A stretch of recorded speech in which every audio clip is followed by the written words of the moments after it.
How to prepare celandine juice. Hello everyone who loves to collect medicinal plants. Celandine juice is harvested during flowering. For medicinal purposes, grass, juice and celandine roots are used.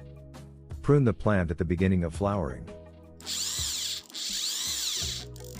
I use a conventional meat grinder. Celandine is very difficult to grind.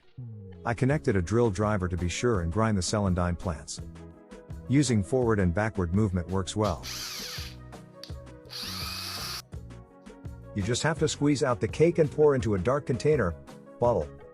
Fulfillment of the mandatory requirement: add more on top of the dark bottle, put it on a sock on top or wrap it with a dark rag.